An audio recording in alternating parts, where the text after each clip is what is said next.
Housemanship is more than just a mandatory year. It is where you build the foundation for your entire medical career. In this video, I'll be sharing essential doctor skills every house official should learn in order to thrive during and after housemanship. Hi guys, hi, welcome back to my channel. If you're new here, hi, I'm Dr. NGM, Dr. Njoku Gloria Martins, NGM for short. I'm a medical doctor living and working in Nigeria. I'm currently doing my housemanship. I'm doing a series titled 52 Weeks of Housemanship, and this is week 36 of 52 weeks of housemanship. Actually, we've come a very long way. After housemanship year, you're expected to serve your country for 1 year, but some individuals tend to just become general practitioners for a while until maybe they get into residency training. That's if at all they want to get into residency training. But after housemanship, you become literally on your own, if you get what I mean. So you are still expected to do the job of a medical doctor, and you can't effectively do the job of a medical doctor if you don't have enough skills. And the skills you need to be able to do that is the skills you learned while you're doing your housemanship, the skills you learned throughout medical school, and the skills you learned especially during your housemanship. So, like I always say, housemanship is literally the rate limiting step aside medical school. Actually, it's a period of time where you have to build your capacity or build your skills in order to become a more proficient doctor. In some of my earlier videos, I've mentioned some of the skills I've been able to gather in the course of my housemanship training, the course of my doing my house job actually. But I've been meaning to put off the rest of the video till after my house job.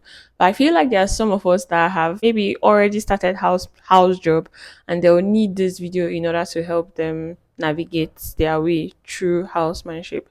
So I'll just put it out there. Anyone you are able to learn, any skills you're able to learn or gather in the course of your housemanship, all the more better. But these are the skills I wrote for myself to learn during house job. Or just literally start from surgery and go through the list of skills very quickly. So before we list the skills now that you actually require, yeah, you need to know two things. There are indications for a particular procedure, and then there are contraindications. Before you even try to attempt any of this, you should have known the theories. That's why actually you should have finished medical school, literally. Yes, so you should know when these procedures are indicated and when they are contraindicated. Knowing about these things and actually try to read around the procedure to give you a little more information. And these are the things that actually differentiate you from a quack, that differentiates a medical doctor from a quack.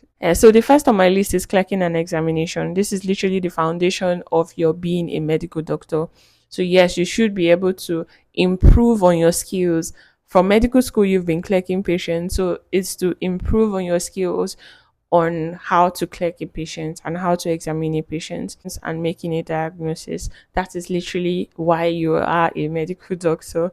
Yes. So the next on my list is sample collection using a needle. Literally, if you don't know, there's a vacuum container actually necessary for collection of a sample from a patient for investigations and all. But most hospitals in Nigeria don't have those, so we just make do with what we have, literally.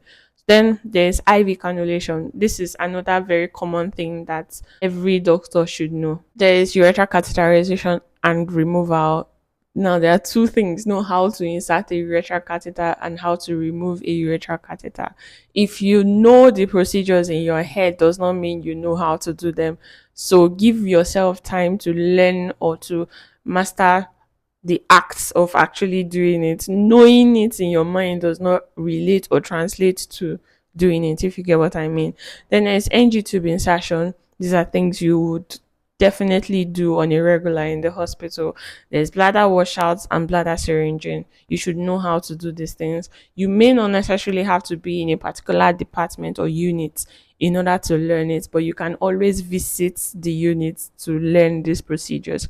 Then there is suture application and removal. So you should know how to apply sutures and how to remove sutures, remove alternate sutures and all of that. Yes, you should know how to do those.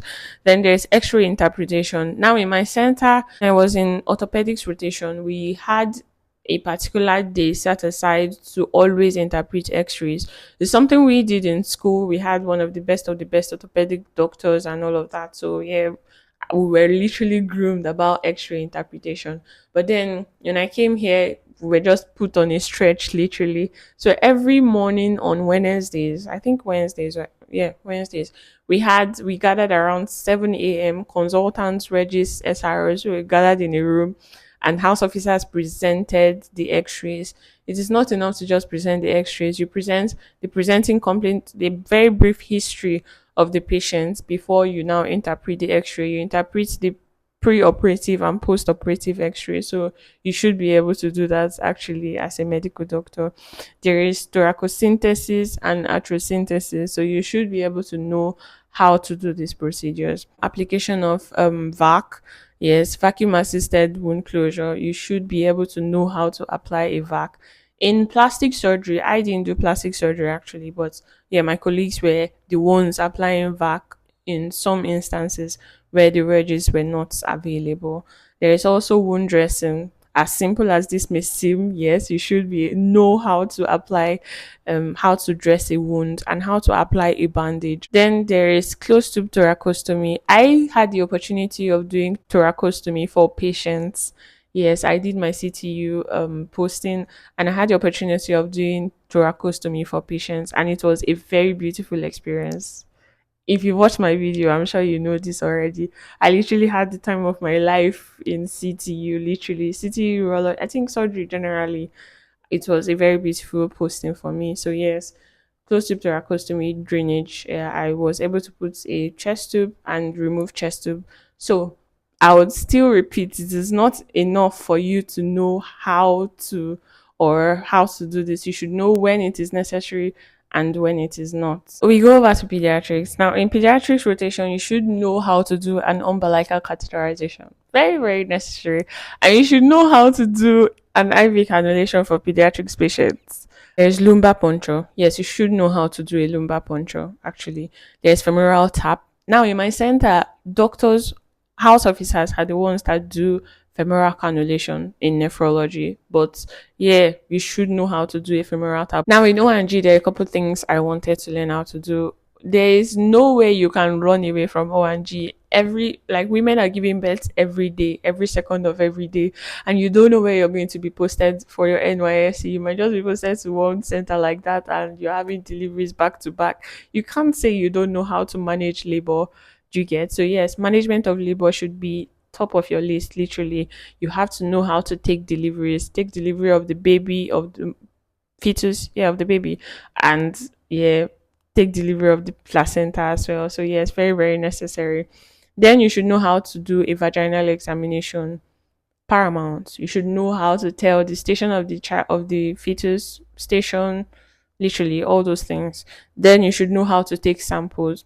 High vaginal swab sample collection, endocervical swab sample collection. You should know how to do a speculum, examine a woman with a speculum. It is actually very necessary. You should know how to do an episiotomy and an episiraphy. Don't say these works are not for doctors. Don't say, because you might be in a center and it's just you. Then there is how to monitor a patient using a CTG. Yes, you should know how to place a patient, a pregnant woman, to monitor the fetus and all of that. Then you should know how to do a bedside clotting profile. So we'll get into internal medicine now. So yes, in internal medicine, you should know how to do a femoral cannulation. It's not just for nephrology house officers. It's not for just for residents in nephrology. You should know how to do a femoral cannulation. You should know how to do or how to read an ECG. Yes, I have not done my internal medicine posting, but I'm tilting either towards nephrology or cardiology. So either one of it. Then you should know how to do paracentesis. Paracentesis, very, very necessary. I know that the setting literally in Nigeria, in Nigerian hospitals, do not provide you with the best of the best set of equipment and all of that, but at least you should know how to make do with what we have. So when you get to the higher centers, you can be able to easily blend or get into that position where you can be able to use those things adequately. If there's any skill you feel a house officer should know or a young doctor should know, or learn within the course of housemanship in order to help them survive during and after house job, literally. So let me know in the comment section. Maybe there's something I missed, or maybe there's something you feel shouldn't be for house officers. Just let me know. So I think that would be that. These are the skills I wrote for myself to learn in the course of my house job. And so far, I have done my three postings. I've done surgery, pediatrics, and obstetrics and gynecology. And I can tell you that I would say 95% of the skills I just mentioned now, I've been able to grow them literally. And clerking is something you get to learn over time. Yeah, but yeah, you keep building as you go along. So yes, even if you have learned these skills, don't feel like you know all and all. There's usually something you don't know about any particular thing, but as per basics, you should know about this skill. So I think that will be all for today. If you're yet to subscribe to my channel, do what to subscribe to my channel, yes, and do well to leave a like. Just give this video a thumbs up, very very necessary, and share. Sorry, I'm telling you to do so many things, but just pick one, anyone you can be able to do, and share this video to your colleague or your friend that you think would be of need. Yeah, I think that's English, will be of need of this video. Yes, thank you, and I'm going to catch you guys in the next one. Peace.